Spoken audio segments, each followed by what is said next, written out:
Muito boa noite. Agradeço mais uma vez a alta direção da Arpen do Estado de Goiás, nossa Arpen Goiás, a seu presidente, Dr. Bruno Quintiliano Silva Vieira, e a minha estimada amiga Evelyn Tonioli Valente, pela ocasião aqui que me proporciona de poder utilizar esta valiosa página eletrônica da Arpen Goiana para continuar aqui esta caminhada, né? Pela Lei 6.015, esse projeto idealizado por uma registradora civil, a doutora Thaís Castelo Branco, lá do estado do Ceará, em que nós vamos examinando artigo por artigo as disposições desta lei, que vinha lá de 1973, né? Isso é uma lei de 73, entrou em vigor em 76. Portanto, é sempre conveniente nós repassarmos um tanto esta normativa. Muito bom. Estou vendo muita gente amiga aí, eu queria cumprimentar, estou vendo a Cátia, a doutora Amanda Gil, também lá a Graziela, do cartório de Jaboatão, lá da Grande Recife. Antes de começar a exposição de hoje, a caminhada de hoje, eu queria lembrar que no sábado nós teremos o 7º Encontro Goiano do Registro Civil e o simpósio terceiro simpósio do notariado goiano. Então é uma ocasião, o Goiás, aproveitando esse momento de política pública da pandemia, para ainda assim dedicar-se, como me parece muito conveniente, à doutrina e à prática do direito registral e notarial. Parabenizo aí a Arpen Goiana por sua participação nesse evento, de que eu terei também a honra de participar no sábado. Bom, nós vamos continuar tratando um tanto do artigo 30 da Lei 6.015. Eu queria fazer essa observação. Quando eu, consultado aí aliás, competentes, pessoal competente aí que apoia a Arpen de Goiás para a realização dessas nossas aulas, são sempre muito ativos. Quando consultado sobre o tema que eu trataria 15 dias atrás, eu mencionei que falaria do artigo 30. E até tive o mau critério de acrescentar que com ele também cogitaria do artigo 31. Mas esses não são dispositivos conexionados nem nada, simplesmente porque eu achei que o tempo seria suficiente. Meia hora, 35 minutos, como convém aqui essa nossa preleção. Então falei, bom, vamos tratar dos dois artigos.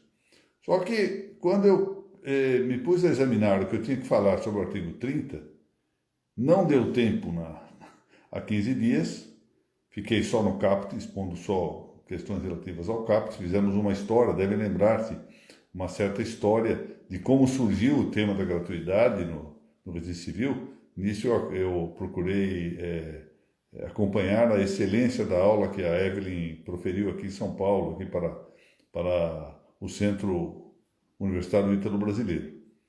Mas acontece que então propus para a aula de hoje insistir no mesmo erro, artigo 30 e 31. E eu confesso que não tenho, nesse momento, expectativa de ultrapassar o parágrafo 1º desse artigo 30. Então, provavelmente daqui a 15 dias, vamos continuar insistindo nesse artigo 30. Eu acho que, em todo caso, ver isso com um pouco mais devagar é interessante, porque eu temo que esse assunto de assistência judiciária gratuita, gratuidade no registro civil, gratuidade nos demais registros, gratuidade nas notas, nos protestos, etc.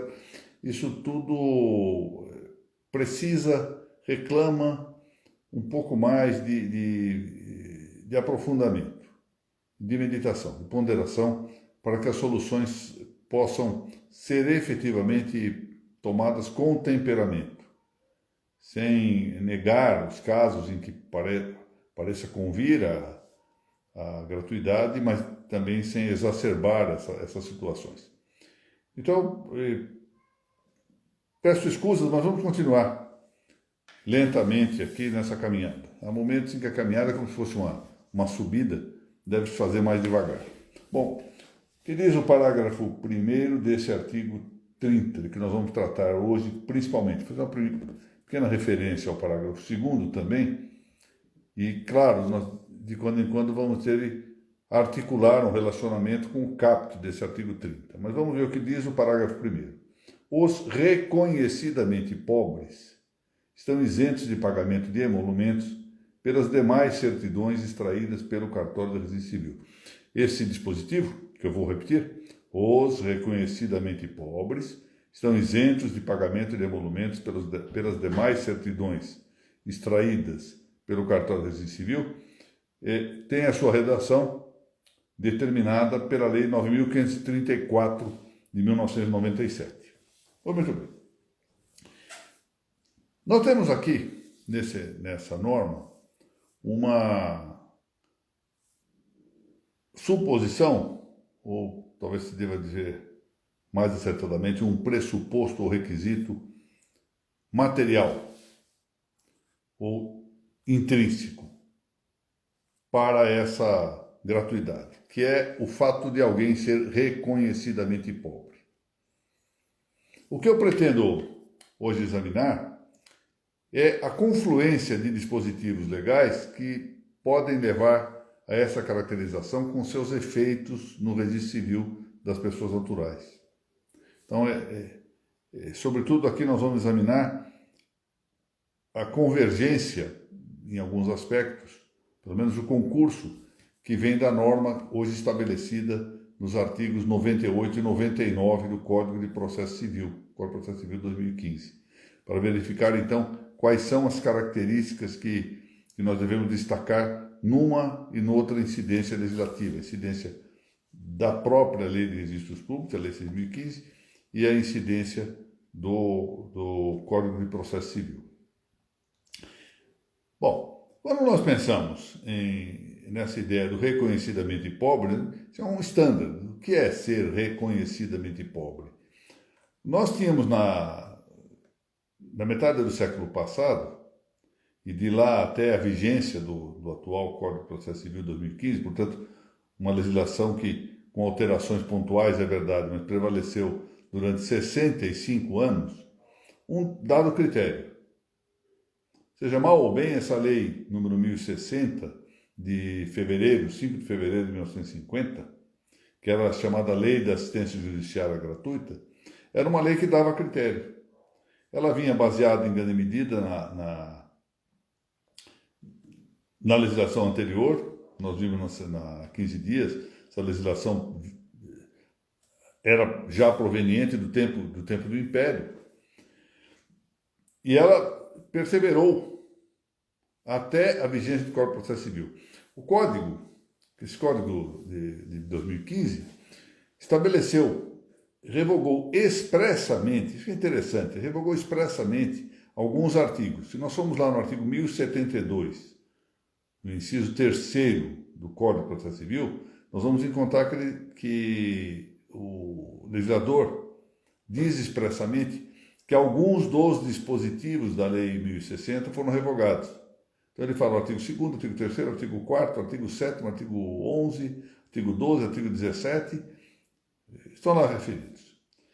Mas, se nós formos verificar o que está no artigo 98 e o que está no artigo 99 do mesmo Código, nós vamos chegar à conclusão que, aplicando aquele critério da antiga Lei de Introdução ao Código Civil, o Decreto 4.657, de 1942, houve sim uma revogação tácita de toda a Lei 1060. Na verdade, a Lei 1060 seria necessário passar em revista talvez um ou outro de seus dispositivos para salvaguardá-los, mas a impressão que se tem à primeira vista é que essa Lei 1060 está inteiramente revogada, expressamente por força do que dispõe o inciso 3º do artigo 1072 do Código de Processo Civil, e, como eu disse, se refere aos artigos 2º, 3º, 4º, 6º, 7º e 11, 11, 12 e 17 dessa lei 1060, mas o 98 e o 99 terminam por alterar todo o sistema, porque o código tratou inteiramente da matéria. Bom, antigamente, o critério de afirmação do reconhecidamente pobre era a indicação da necessidade para sustentar-se a si próprio ou sua família.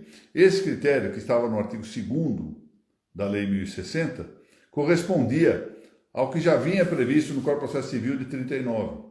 O nosso Código de Processo Civil de 1939 tinha uma norma lá no artigo 68 que falava exatamente isso, que quem tiver situação econômica, que com o custeio das custas, dos honorários, de despesas processuais, né, com perito, etc., provasse não ter condição de sustentar a sua família, esse é o artigo 68, como eu mencionei, não poderia, ficaria isento do pagamento dessas custas, despesas processuais, etc., sendo concedida a ele a assistência gratuita.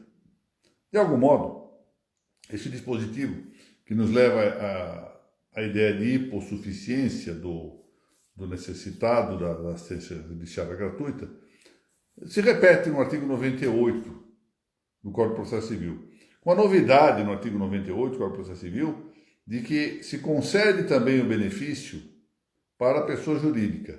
Embora ali não se fale em necessidade do sustento pessoal da família, não há incompatibilidade entre o texto revogado do artigo 2º e o atual artigo 98. Bom, a primeira questão que deve ser realçada, ainda tratando desse pressuposto intrínseco, ou seja, material, ser reconhecidamente pobre, é realmente controverso e de muito difícil solução. De que se trata? De uma hipossuficiência, de uma escassez de recursos financeiros ou também de uma escassez ou hipossuficiência econômica. Por que eu digo isto? Vejam como a situação não é tão fácil de resolver. Vamos dar um ou outro exemplo, vão chegar a essa conclusão também.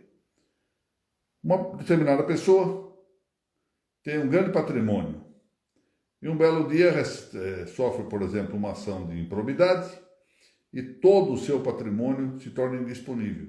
Então ela economicamente tem não se pode dizer que seja suficiente, longe disso, mas financeiramente não tem, porque falta liquidez, não tem acesso, falta disponibilidade de seus bens. Mas em contrapartida também não parece muito justificável que alguém tendo disponibilidade de grandes bens econômicos valha-se de uma situação, muitas vezes transitória, de escassez financeira para pedir o benefício da gratuidade. Tanto que na via judicial sempre se procura ver, na medida do possível, verificar a situação concreta.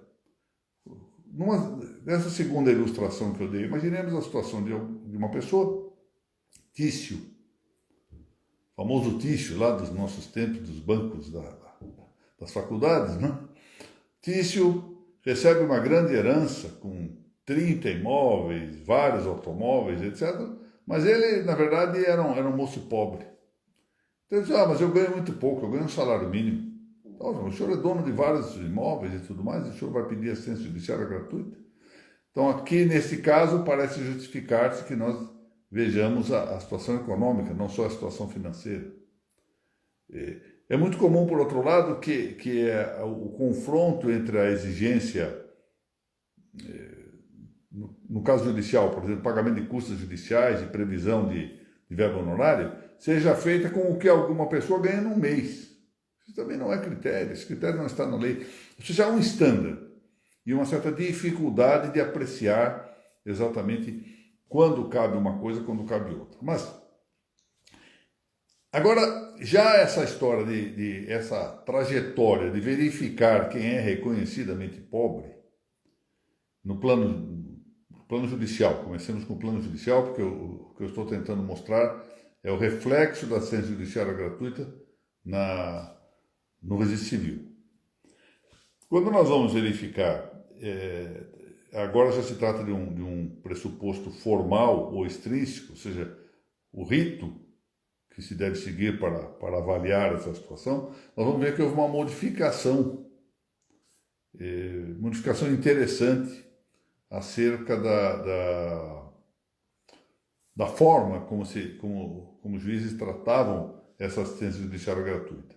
No texto original da Lei 1060, que prevaleceu durante muito tempo, o juiz recebia antes do processo uma petição, era um pedido. O necessitado, o supostamente necessitado, fazia um pedido para indicação, às vezes, de um advogado. O chamado advogado naquele tempo falava mais nisso, advogado dativo. Hoje ainda se fala, mas um tanto menos, porque nós temos a defensoria pública, né?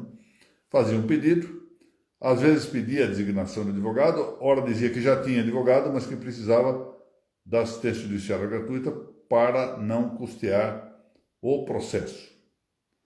E quando eu ainda me lembro que eu ainda era juiz substituto, recebia muito desses pedidos, e a coisa era decidida com um despacho, meramente um despacho. E em geral, o cartório, às vezes, dependendo da comarca, arquivava simplesmente, guardava numa pasta própria esse pedido. A pessoa tirava uma cópia daquilo e o pedido ficava guardado numa pasta própria. Eu vinha de uma certa tradição mais rigorosa nas questões processuais e vi, olha, essa decisão pode ser objeto de apelação e se ela pode ser objeto de apelação, ela é sentença. Então, comecei a colocar no final desse despacho um PRI, né? Publique-se Registro in Timis, e comecei a mandar registrar no livro de sentença.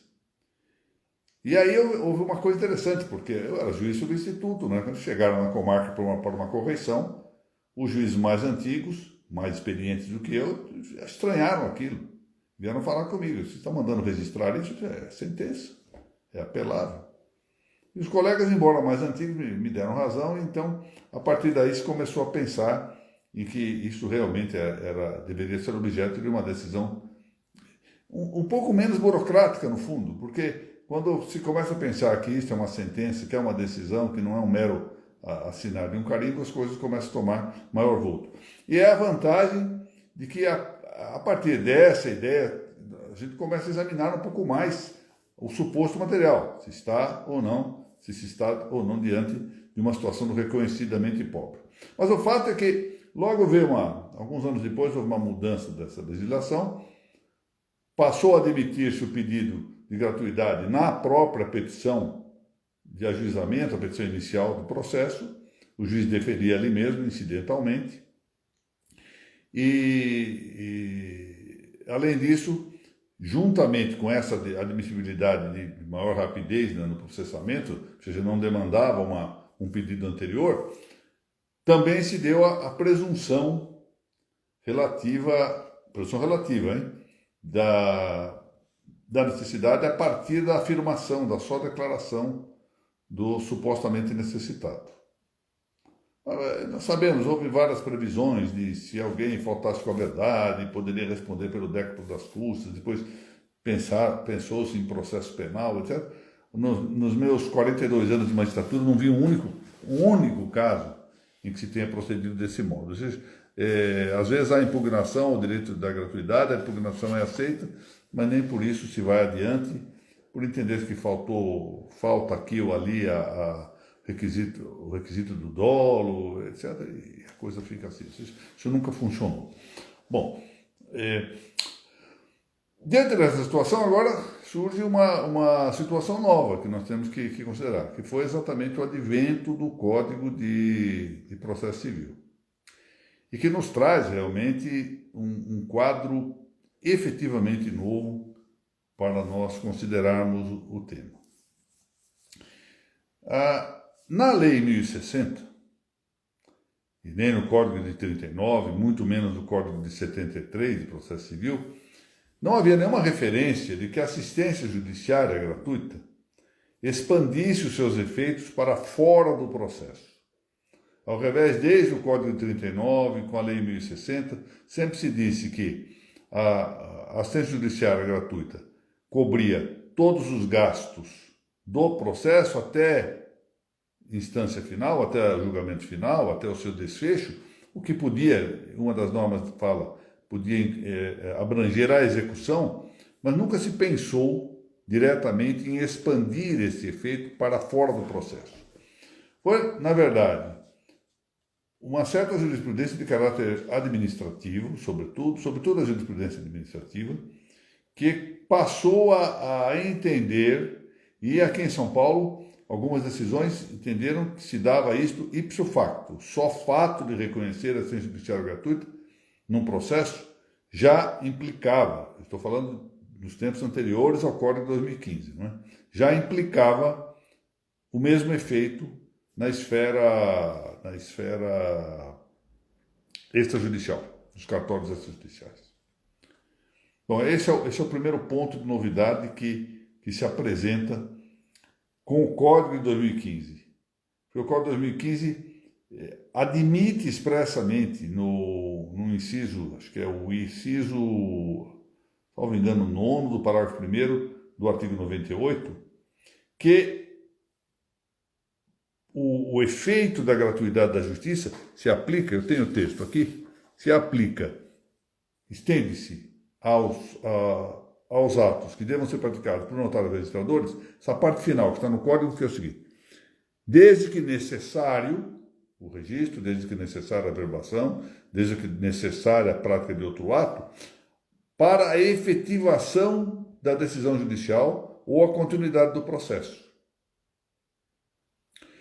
Bom, então agora nós temos uma condição, tá bem, eu defiro a gratuidade processual, ou seja, no processo judicial, ela tem previsão, nesse momento na lei, para que se estenda ao extrajudicial, desde que, esse é o ponto, desde que a prática do ato registral notarial seja necessária à efetividade da decisão judicial ou à continuidade do processo.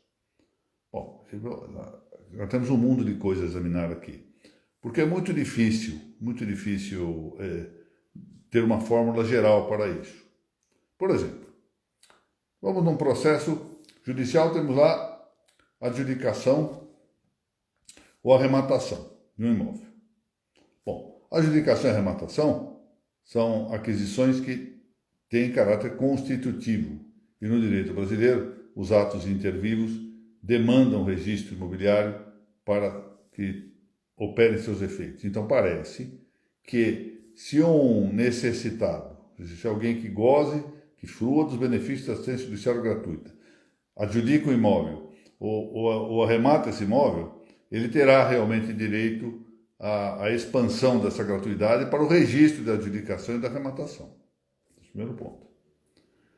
A mesma coisa nós podemos dizer, por exemplo, em relação ao registro civil, supõe um processo de retificação do registro quanto ao nome de uma pessoa. É evidente que não haverá efetividade da decisão judicial se não houver se a averbação não se realizar.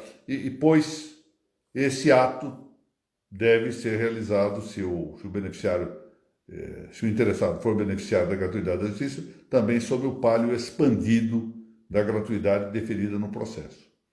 Mas não é a mesma coisa, por exemplo, em relação a outros atos. Não há nenhuma efetividade pendente de inscrição em outros casos. Por exemplo, por que é que uma sentença de divórcio deixa de ter efeito por não ter sido levada para o registro civil? Bom, não vejo hipótese. Pode dizer, bom, ela vai ganhar mais adequação, vai se tornar mais conhecida de todos, vai permitir, eventualmente, na esfera civil, a um novo matrimônio, ótimo. Mas isso já não é efetividade própria da sentença. A sentença de divórcio é para dissolver o vínculo, só isto. E o vínculo estará dissolvido com a sentença e não com o registro. Então, já aí, parece-me que já não é necessária a efetivação. Bom, diante desse aspecto, eu queria observar aqui duas coisas em adição à minha referência. A primeira é de que a presunção que nasce já estava na Lei 1060 e que hoje se encontra no artigo 99, de que a afirmação da necessidade se presume verdadeira, basta que o interessado se afirme necessitado para que tenha gratuidade judiciária, apenas diz respeito às pessoas naturais. Isso é textual na lei. Não quer dizer que a pessoa jurídica não possa ter também direito à gratuidade da justiça. Tanto isto é certo que nós temos no artigo 98 do mesmo Código de Processo Civil expressa referência à pessoa jurídica. Então a pessoa jurídica tem direito sim à gratuidade da justiça. Só que o que ela não tem a seu favor é a presunção de que afirmando essa necessidade já deva receber a gratuidade por ela ser presumida. Esse é o primeiro ponto. Respeito apenas, deixemos isso claro, só diz respeito à pessoa natural a afirmação, ou seja, o efeito da afirmação da necessidade como presuntiva dessa necessidade. Não precisa fazer prova. Quem tem presunção não precisa fazer prova. Isso não quer dizer que a pessoa jurídica não possa obter a gratuidade. Pode, mas deve provar a necessidade. Por outro lado, essa presunção é sempre relativa, ou seja, admite prova em contrário. E aí entra um segundo tema que nós vamos ter aqui de referir. Tratando-se como se trata, e a lei fala claramente que a situação é de isenção de emolumentos, a prevalecer o entendimento de que os emolumentos são uma espécie tributária, ou seja, esse é um entendimento que hoje predomina em grande parte. Eu, há 15 dias, disse que punha isso em controvérsia. Parece-me que a orientação anterior, que se havia adotado há muitos anos no Supremo Tribunal Federal, e que conta com um pálido, mas muito forte, pálido em quantidade, mas forte pronunciamento doutrinário, de que constitui verba remuneratória e não tributária, parece-me muito bem. Mas bom, vamos considerar aqui o fato de que a jurisprudência hoje predominante nos tribunais, de modo geral, e também hoje se pode dizer que adotada pela doutrina prevalecente, é no sentido de que os emolumentos são uma espécie tributária, ou seja, são taxa. Se é assim, a isenção deve ser, de acordo com o Código Tributário Nacional, interpretada literalmente, de maneira muito restrita, ou pelo menos muito estrita. E exatamente isso autoriza que tanto o juiz, nos casos de assistência judiciária gratuita, quanto o registrador ou notário, nos casos em que o pedido é formulado diretamente, naquelas hipóteses em que isso é possível, junto ao próprio cartório, que tenham esses, juiz e registrador e notário, que tenham uma certa diligência, por mais deva ser temperada, em aferir se realmente cabe a isenção.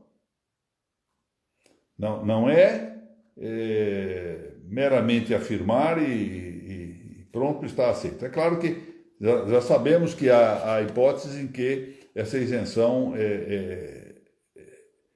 ela é até dispensável, que são aqueles casos de gratuidade plenária ou gratuidade absoluta, que estão no caput do artigo 30 da Lei 6.015. Mas nos casos em que a gratuidade é relativa, porque demanda essa prova da necessidade, é dever do notário, do registrador e do juiz, quando se tratar de processo judicial, fazer o exame atento da situação. É verdade também, para não deixar isso ser uma referência, que o Código de Processo Civil diz que o juiz só poderá indeferir o pedido de gratuidade se ele tiver algum indício que fala em evidência de que a situação não é a que está indicada pelo interessado. A jurisprudência, de um certo modo, tem permitido que o juiz avance nessas questões. Bom, mas vamos aqui verificar, então, quais são as 3 situações, nós podemos resumir a 3 situações em que essa gratuidade, até agora, né, artigo 30 e parágrafo 1º só, em que essa gratuidade atua com um sistema formal, atrativo, portanto, de normas diversas, no registro civil das pessoas naturais no Brasil. Bom, a primeira situação é uma situação de caráter absoluto, caráter plenário, não há dúvida alguma, não é possível discutir, que são as que dizem respeito ao registro do nascimento, ao registro do óbito e às suas correspondentes primeiras certidões. Isso está previsto no caput do artigo 30.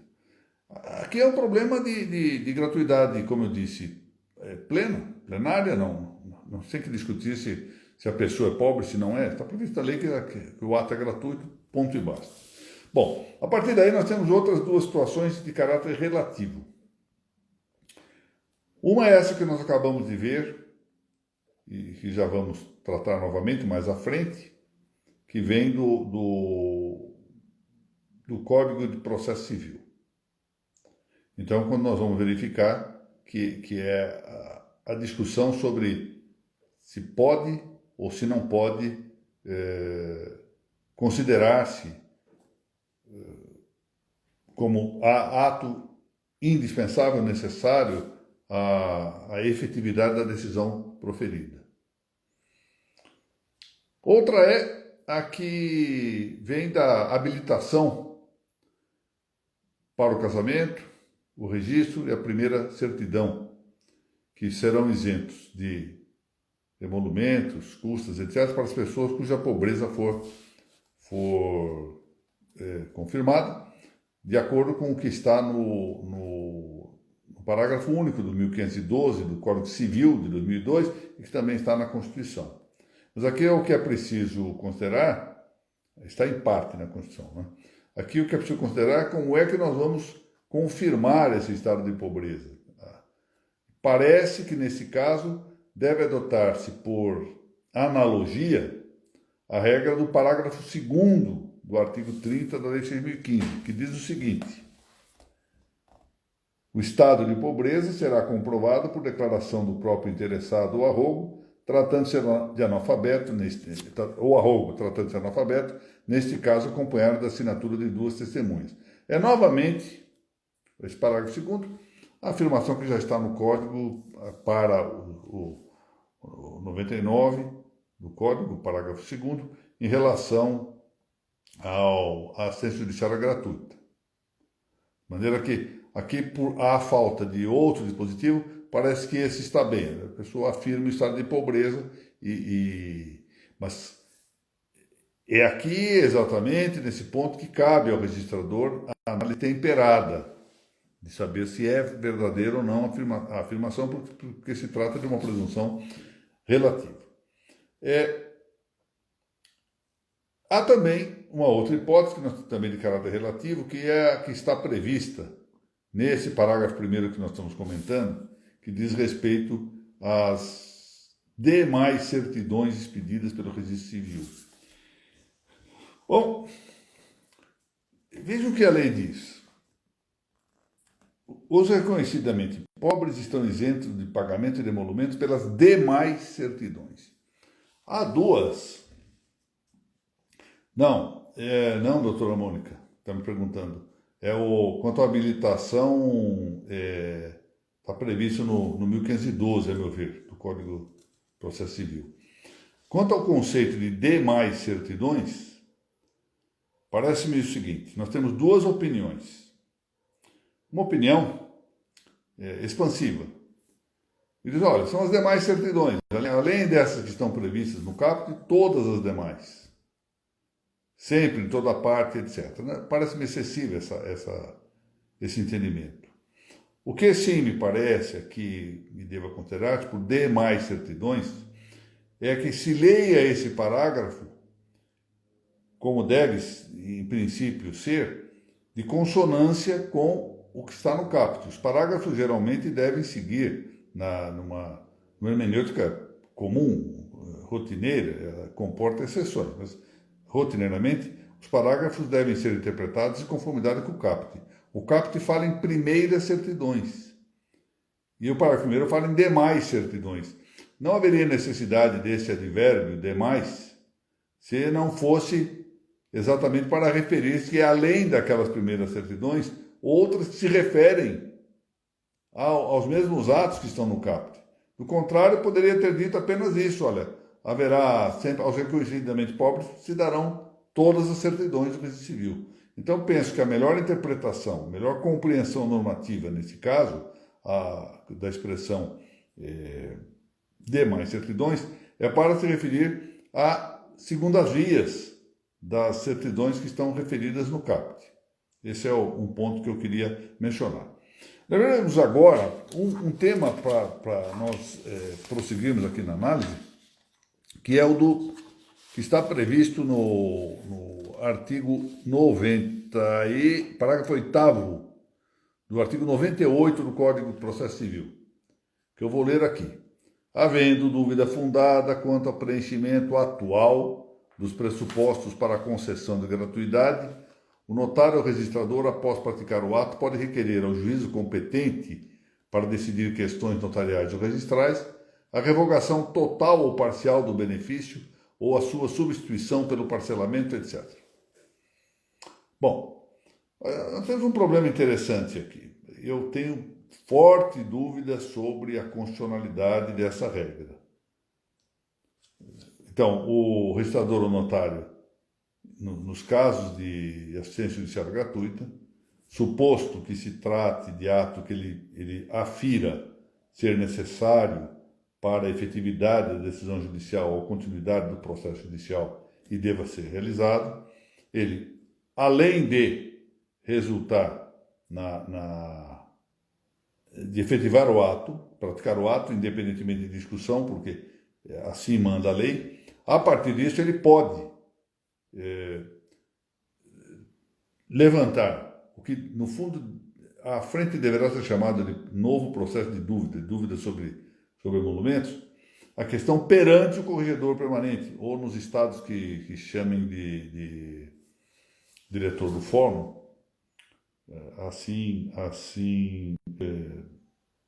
também será ele o competente. Portanto, o que nós temos aqui é uma decisão jurisdicional, uma decisão contenciosa, tomada em processo contencioso, e uma decisão que pode ser tomada em via administrativa, jurisdição administrativa, de acordo com a lei, pelo corregedor permanente ou diretor do fórum, aquele que deve cuidar dos cartórios de notas e dos registros, para, eventualmente, revogar, seja no todo ou em parte, o benefício ou levar ao parcelamento do pagamento correspondente dos emolumentos. Bom, não há dúvida de que em caso de jurisdição determinativa, e esse é um caso de jurisdição determinativa, a jurisdição determinativa faz-se com um juízo muito concreto e ela é mutável por sua própria natureza, ou seja, se todas as decisões trazem em si a chancela da cláusula rebus, ou seja, sempre as decisões se acompanham dessa cláusula rebus sic stantibus, as decisões nas pretensões determinativas, que são pretensões sujeitas a mudanças, vamos lá, outros exemplos, para não falarmos só desses. Hoje está muito em voga o pedido de gratuidade de fármacos, de medicamentos. Mas as doenças evoluem ou regridem e os medicamentos podem ser alterados. Então, é perfeitamente possível, a despeito do trânsito em julgado formal da decisão, rediscutir. Ela não, no fundo, a pretensão determinativa o que não faz é coisa julgada material. De maneira que seria perfeitamente possível rediscutir a questão, mas o que me parece, aqui é que eu ponho o ponto da possível inconstitucionalidade, que me parece que deva apontar-se como inconstitucional, é a circunstância de que uma decisão jurisdicional tomada por um juiz no contencioso vá ser examinada por um juiz, suponho eu, de mesmo grau, já vou dizer por que eu suponho eu de mesmo grau, administrativo.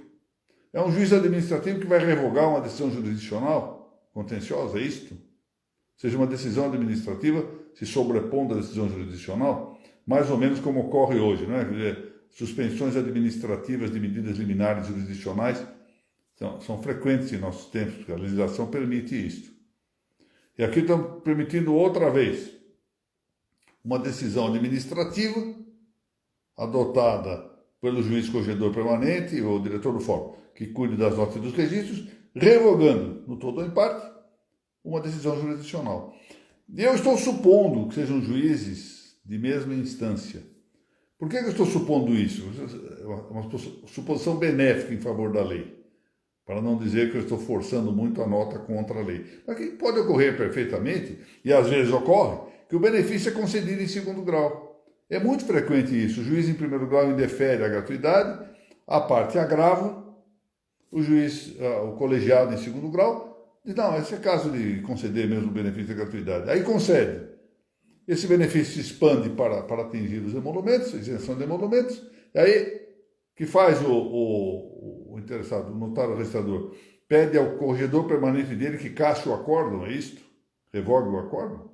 Compreendem por que provavelmente essa norma não dará o resultado que provavelmente com muito boa intenção o legislador considerou, porque sabe perfeitamente que há abusos, de fato há abusos nessa esfera de petição de gratuidade.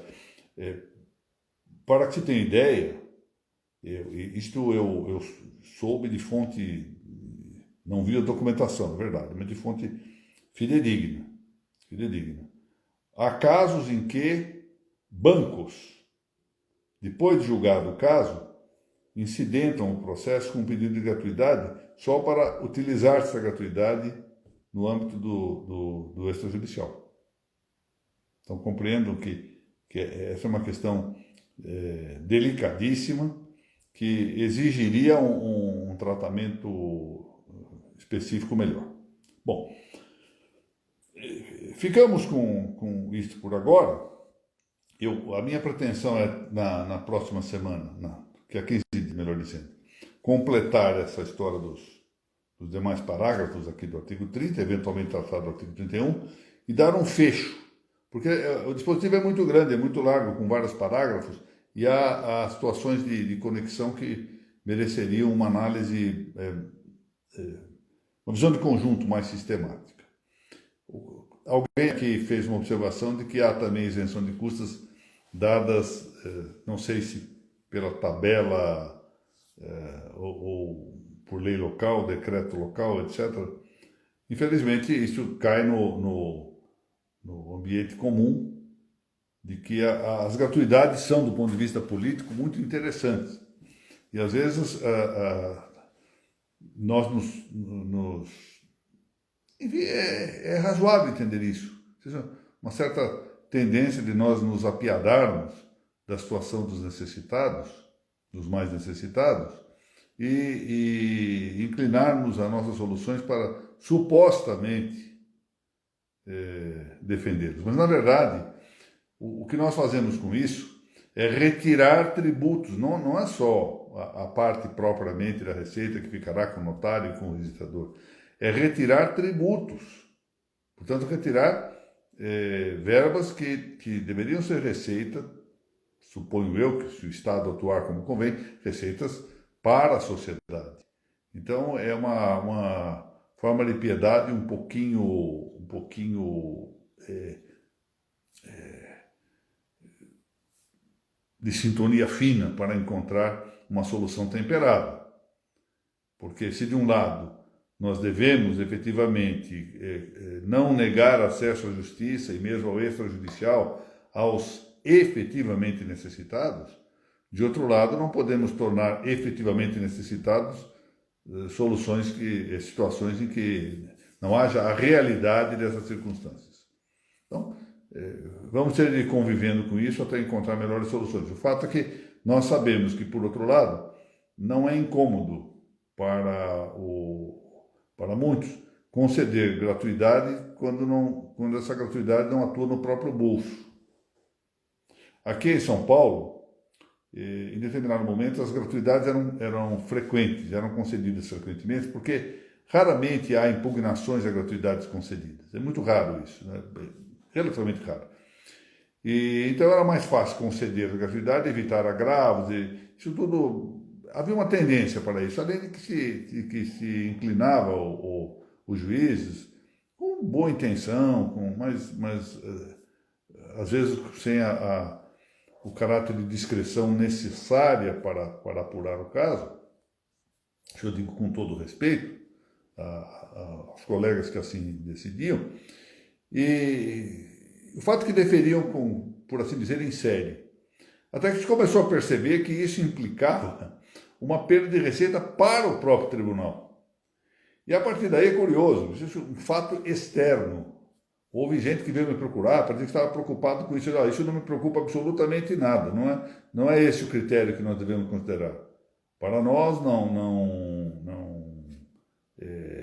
não é possível. Aqui está mencionando aqui sobre gratuidade do óbito, a norma federal 106, vamos ver aqui.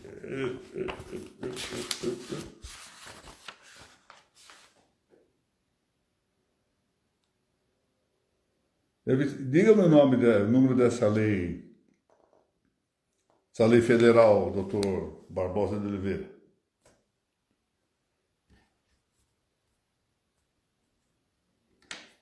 Bom, então, já não bastasse aqui o nosso volume de tendencial de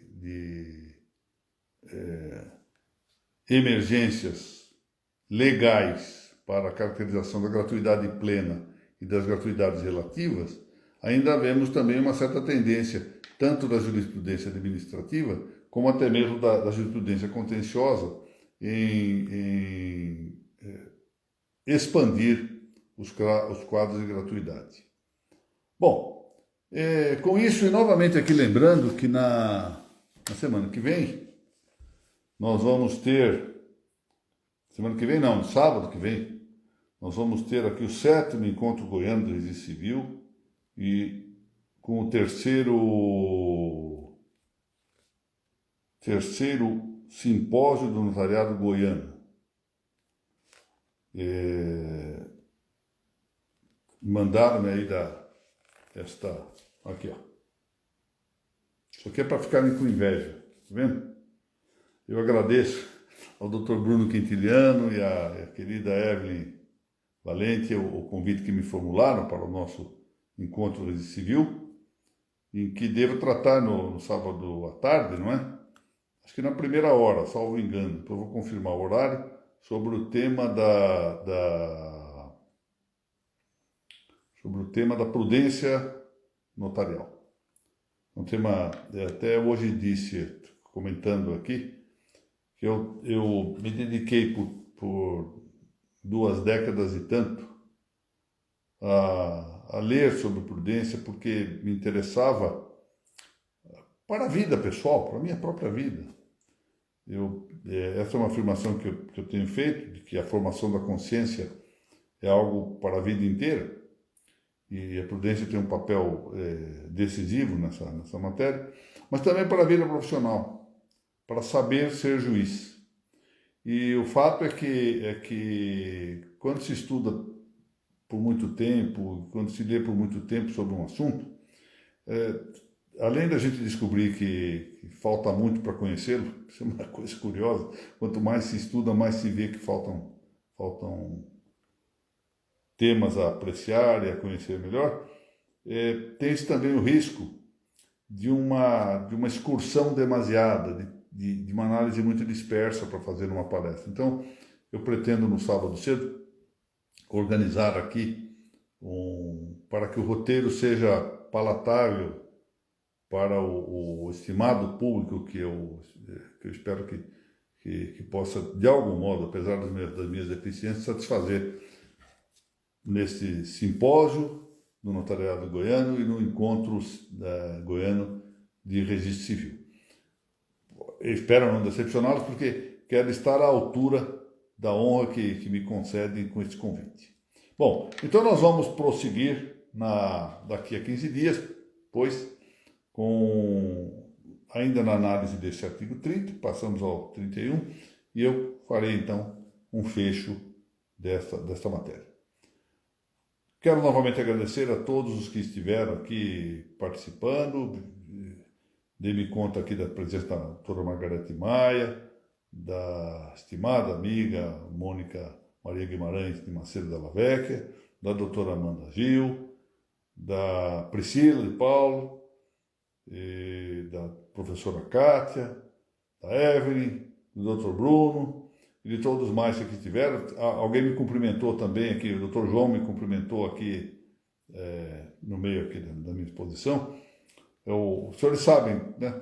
O texto fica correndo e a gente nem sempre consegue ver todo mundo. Aqui, toda a lei Diana Correia. Muito bem. Nos vemos, se Deus permitir, portanto, no sábado, para este duplo encontro, notariado e do registro civil goiano, e, se Deus permitir, depois lá na outra quarta-feira, lá na frente. Muito obrigado a todos e novamente meu melhor agradecimento.